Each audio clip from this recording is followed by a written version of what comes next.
You have increased your income, yet you're still living paycheck to paycheck. Everyone around you seems to be so far ahead and you feel like you're falling behind. Oh, and you're constantly broke? I can totally relate, as that used to be me as a self-proclaimed shopaholic in my past life as well, before I discovered the power of mindset. So today I'd like to share with you 5 money mindsets that negatively impacted me and my financial well-being, so you can avoid self-sabotage and self-destructive behavior when it comes to your financial situation. Hi everyone and welcome back to my channel. My name is Taje and I help people become their authentic selves, live intentionally and experience true wealth. If that sounds interesting to you, stick around. So let's get started. The I am bad with money mindset was my go-to excuse for not taking accountability for my buying behavior. I had simply accepted the fact that I'm just bad with money and justified buying more and more things with it. Every time when I purchased something out of my financial reach, I just dismissed it as like, well, I'm just bad with money, you know? The 10th pair of jeans, the 8th pair of sunglasses, and the 7th nearly identical looking t-shirt. You get the gist. On top of that, ordering food and excessive partying were the norm. And obviously, this behavior just kept me broke. The identity that I associated with it was this funny, nonchalant, fashionable girl that couldn't be bothered by anything. For the longest time, I didn't want to change in that aspect of my life, and I just kept on spending almost the majority of my income on clothes, takeout, and partying. Even though I had increased my income, I still found myself saying things like, I don't have enough money to travel and see the world. I can't afford to take tennis lessons again. I don't have enough money for a nutritious diet. I don't have money to make more experiences and go on adventures. It wasn't until I majored in finance and investment during my business studies in my mid-20s that I first realized that the self-destructive mindset I had created was holding me back from my financial achievements. After taking some time to look inward, I understood that the behavior was deeply rooted in my belief I'm bad with money. Let me tell you that once I changed my mindset from, well, that's just me, I can change it, I'm bad with money, to I'm a constantly evolving work in progress and I can be good with money if I choose to, I found true financial fulfillment. With this updated mindset, I acquired new skills and also financial literacy, which led to a transformation in my decisions and actions regarding money. This shift also supported me in replacing old financial habits that no longer served me with healthier ones and establishing a sense of empowerment, independence, and freedom. And you know what? Changing my financial habits did not result in losing my identity. One of my underlying core fears when I considered letting go of that belief. I realized that I have the control over the thoughts and the behavior of a funny, nonchalant, fashionable girl that couldn't be bothered by anything. So I crafted a completely new personal definition for myself, but without being broke anymore. Upon further reflection, I realized that I actually indeed had enough money at some point. However, my spending behavior was influenced by unhealthy habits and a scarcity mindset, leading to complaints and negative emotions. Which leads me to my next point, the scarcity mindset. Let me ask you 5 questions. Are you hoarding money or resources rather than investing or spending money? Are you feeling anxious or stressed about financial security, regardless of actual financial circumstances? Are you constantly comparing yourself to others and feeling envious or resentful of those who appear to have more? Are you making decisions based on fear rather than rational analysis or long-term planning? Do you have difficulty in taking risks or pursuing opportunities for growth due to a fear of failure or loss? If you can answer only one of these questions with a yes, you most likely have a scarcity mindset. And don't you worry, you are not alone. Personally, the scarcity mindset has been one of the most challenging for me to master, and I'm still on an ongoing journey to rewire my brain daily. And to be quite frank, I haven't met a person yet who wasn't affected by the scarcity mindset. The reason is that I've found that it can not only apply to finances, but also to various other aspects of your life, such as relationships, business, and many more. So what exactly is a scarcity mindset? When you have a scarcity mindset, you tend to focus on what you lack rather than what you have. leading to feelings like inadequacy, fear, and a sense of never having enough. Why would you want to get rid of it? Well, let me share from my personal experience when I have reached my dream salary. If you suffer from a scarcity mindset, you will carry your fear, your inadequacy, and your sense of never having enough with you, no matter where you go, no matter who you're with, and no matter how much you earn. While a higher income can be one piece of the puzzle, it won't magically change your mindset or fulfill you on all levels. The labels that we consciously or subconsciously assign to ourselves can significantly influence our mindsets. Your mindset is a set of beliefs that shape your understanding of the world and yourself. And it's not just me saying this. According to Stanford psychologist Carol Dweck, your mindset plays a crucial role in determining your achievements and success. And I've experienced firsthand that this concept definitely also applies to finances. Similar to the I am bad with money mindset, I used to label myself as a shopaholic or a saver rather than a spender.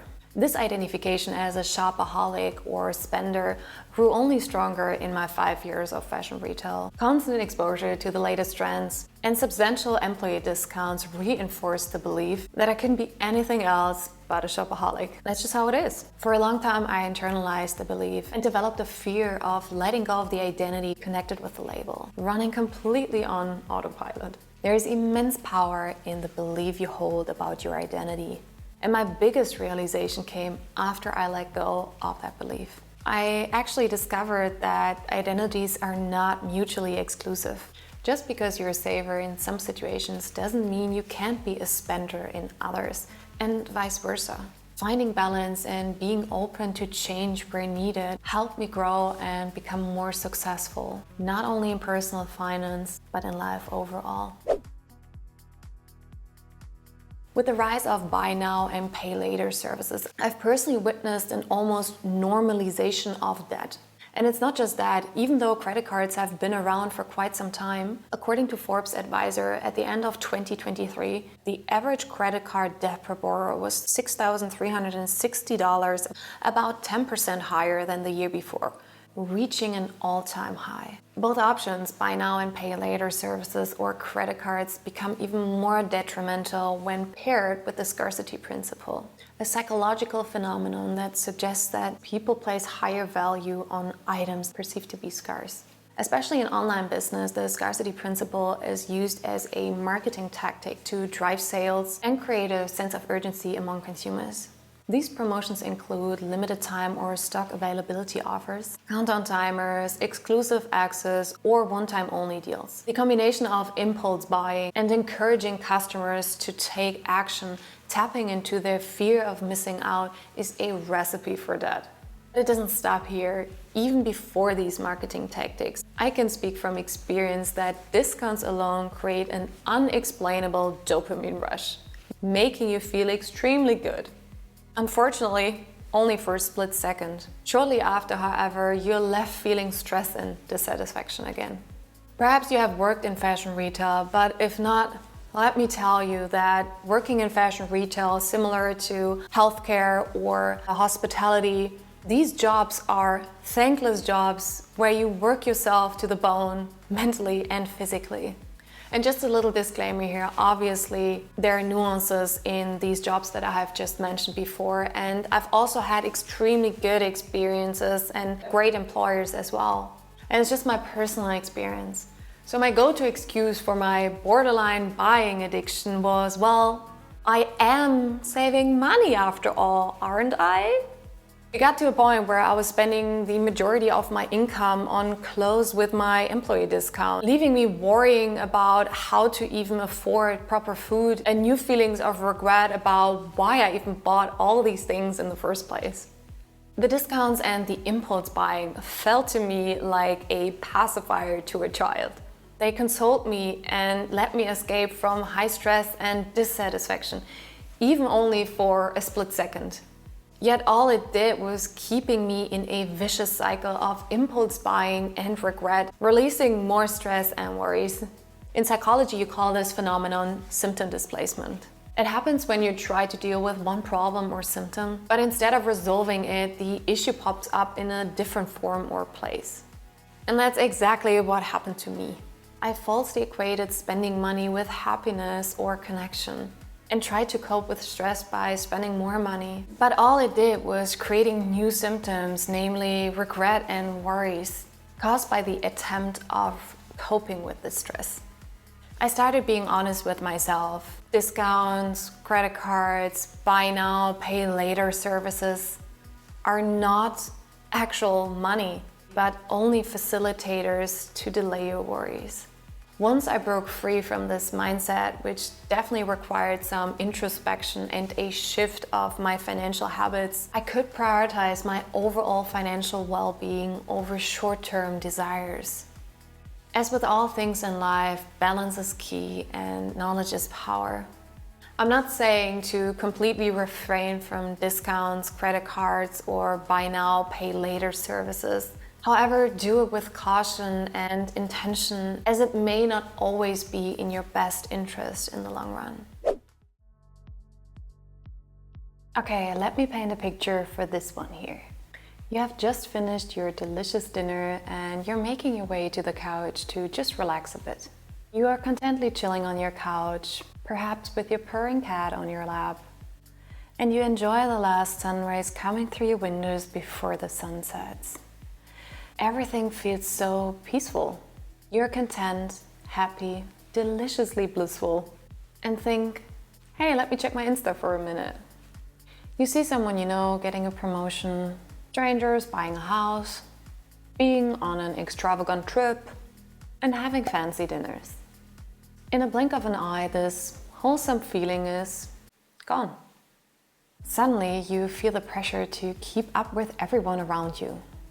You feel like you're falling short because you're not doing the same. You start questioning yourself if you're successful enough or if you're making the right financial choices. Well, you got caught in the comparison trap. Here's the thing, what we see on social media or even in our circle of friends doesn't always reflect the full picture. People might be splurging beyond their means or putting on a show for appearances. And even if they're genuinely doing well financially, it doesn't mean we're failing if our lives look different. The comparison trap can lead to all sorts of unhealthy behaviors. We might overspend to keep up with everyone, even if it means to go into debt. Or we might feel bad about ourselves, thinking we're not good enough as we're not hitting the same milestones as others. The key is to remember that everyone's financial journey is different. Instead of comparing yourself to others, focus on your own goals, values, and priorities. It's about making choices that align with what's important to you personally, whether that's saving for a dream vacation, investing in your education, or building a stable future for yourself. When you step back from the comparison game and focus on what truly matters to you, you can feel more confident and fulfilled in your financial decisions, regardless of what anyone else is doing. So I think these cautionary tales definitely serve to emphasize increasing your income is important, as is changing habits accordingly. Budgeting and saving are essential too. However, equally important is your mindset. I will be making more videos about how to become your authentic self and live life intentionally to experience true wealth. So if you found this video helpful, it would mean the world to me if you would give it a thumbs up, hit the notification bell as well as the subscription button, and join the community as it grows. See you next time. Bye.